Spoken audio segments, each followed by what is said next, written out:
Most conspiracy theories, especially the crazier ones, are meant to discredit the real ones.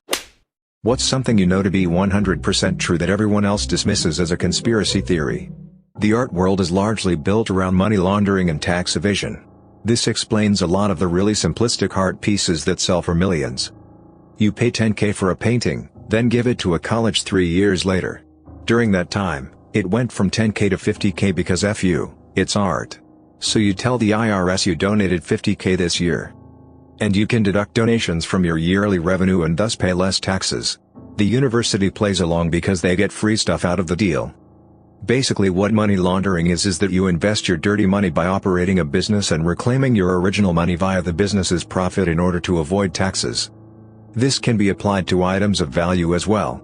Buy a $100,000 painting that is less money you would pay in taxes, then go back and sell it. K-pop was created by the South Korean government under suggestion from the IMF as an extra exportable industry to fix its balance of payments. It really happened that way.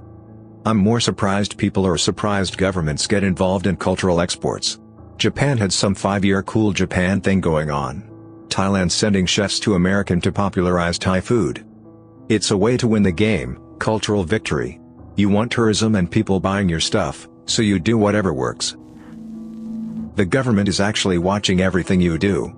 Now that doesn't mean there is some dude sitting at a computer looking over your internet history.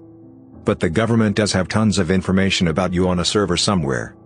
The paradox is that a lot of people in the government don't know they have it, and the rest don't know what to even do with it. Not everyone dismisses it, but the US government is still experimenting on its own citizens without their actual consent, but their implied consent. Fun fact, they legally can do this to anybody in the military, and did so to a group of Marines testing gas masks against mustard gas or some other chemical weapon under the guise of preparing for Iraqi chemical weapons. Now on the surface this doesn't seem so bad, it makes sense. However, the guys suffered varying degrees of damage, and the doctors who treated them were, according to a few whistleblowers, ordered to remain silent, mostly due to the fact the doctors noticed that the injuries were not those of mustard gas, but a different chemical weapon. This happened in 2002 or 2003 I think, and a handful of the men died, with many more passing away a year or two later. I wish I currently had the source I got this from, but it's long since disappeared. Michael Jordan's first retirement was an unofficial suspension for betting on basketball. Not to forget the other part of the theory, that James Jordan was murdered due to his son's gambling debts. Not saying I necessarily believe it, but there's that part as well. Some agencies can turn on the microphone and relay the audio of most phones, even when you turn them off. Assuming you cannot remove the battery. This is why the president's phone as well as some other secure devices are supposed to have the microphones removed, and then have one plugged in when it's going to be in use. Previous presidents have begrudgingly accepted this practice.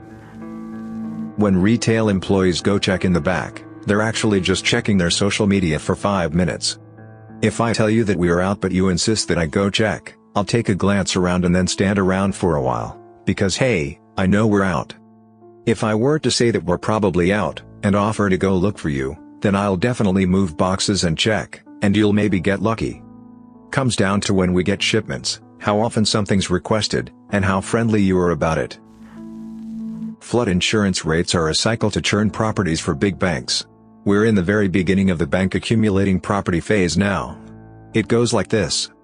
Flood insurance is cheap. Waterfront, flood zone, property values go up. Current stage of the cycle, flood insurance rates start to creep up. They're currently going up 25% a year until they reach their true rate. Meaning, they'll keep getting risen until the banks get what they want. Starting to see this. People sell their flood zone properties because they become unaffordable.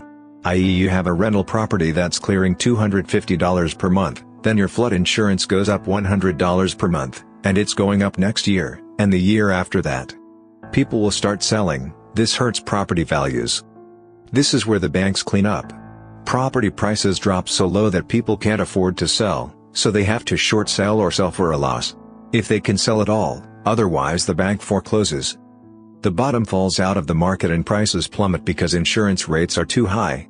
The banks accumulate thousands and thousands of these undervalued properties. Now, the banks have to sell these things.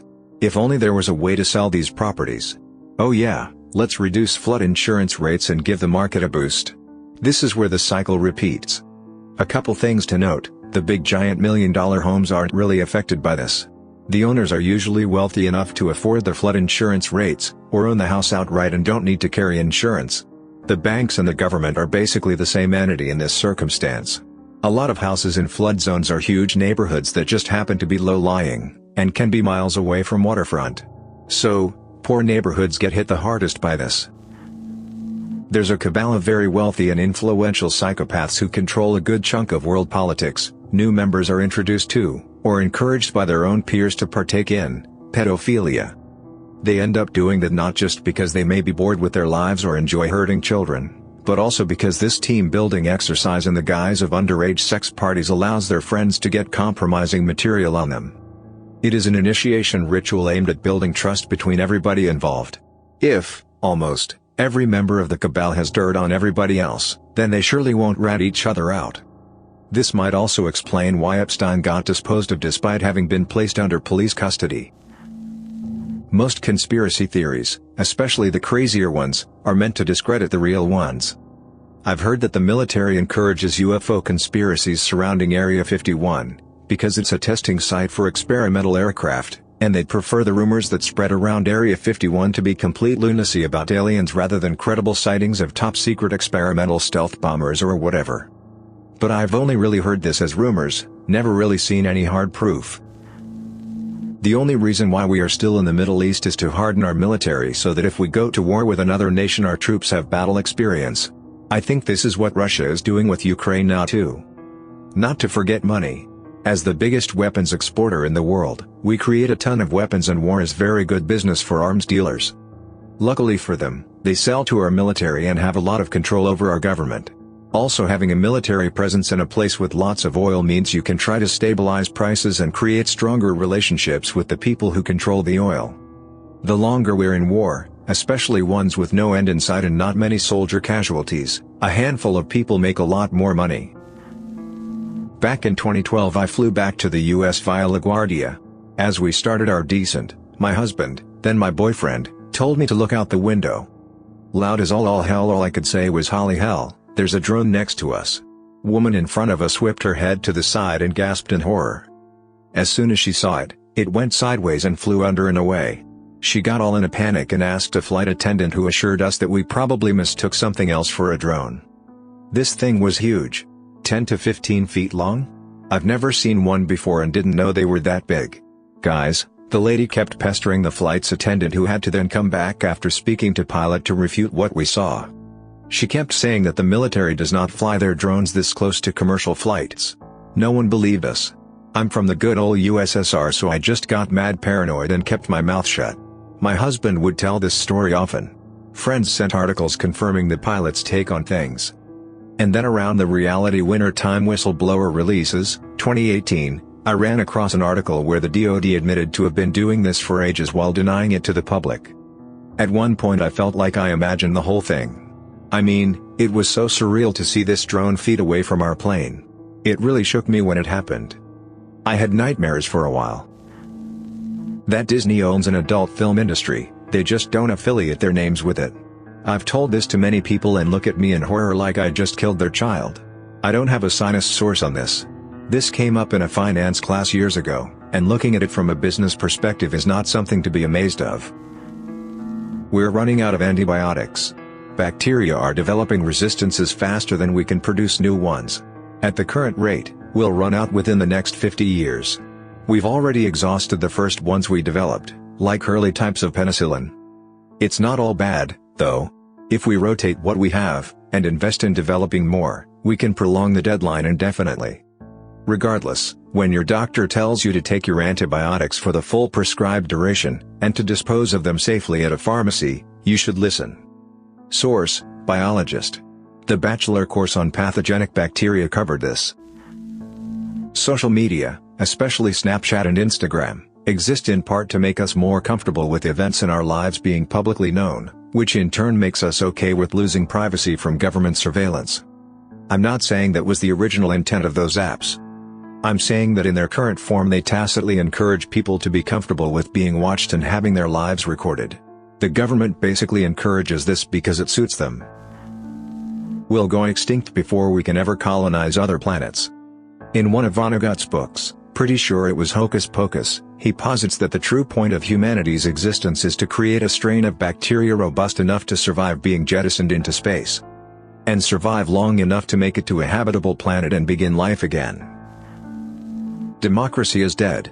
Americans talk about their right to bear arms, and that's cool and all, but if you need to overthrow a government by force, you are not going to take down the US Army just by rallying a few thousand sympathetic freedom fighters. And you'd better believe that you're always the terrorist in this situation, because the media will lie and smear to protect the government and corporate interests. A lot of first world countries have an intentionally broken voting system, first past the post, which keeps the two largest parties in power. This means that if people vote for the best party for the job, their vote goes to waste, so they often vote for a much worse party that aligns with them on more issues than the other choice. This in turn further entrenches the two-party system. Two parties means fewer people to bribe when you need policies passed or blocked. There is an element of voting with your wallet here, in the sense that the more you line the pockets of politicians, the more your vote on an issue counts. And it's only the ultra-rich and large corporations that have this kind of money in the first place. The policies these companies lobby for inevitably serve to reduce their social and environmental responsibility and contribute to the still expanding income inequality in America and the UK and many other countries. Unelected corporations are effectively setting your laws, and that is why they suck so much, and that is why every president or prime minister seems to do next to nothing for actual progress regardless of which of the two parties they belong to. But sure, you have a vote which you can use to elect one of two corporatist puppets, and you have a gun which you can use to rise up, except you won't, and if you tried you'd be killed on the spot. That's not democracy, that's democracy theater. In the UK, we tried to change the voting system to one that would allow people to vote for their favorite party first and then rank other parties by order of preference, but it got shot down after a vote was called and the majority voted no. It seemed like all it took to convince most people to vote no, was for the media to say, "Don't do it, it will just end up voting the Lib Dems in." This also illustrates a problem with democracy. Even when we have it, people make uninformed decisions without knowing that they are missing vital information, and the media can manipulate this incredibly easily. Thanks for listening to Radio TTS. Hit the subscribe button to hear more uncomfortable stories about corrupt institutions and creepy powerful people. Share your own theories in the comments below, and remember, at this moment, someone could listen to you via your smartphone mic.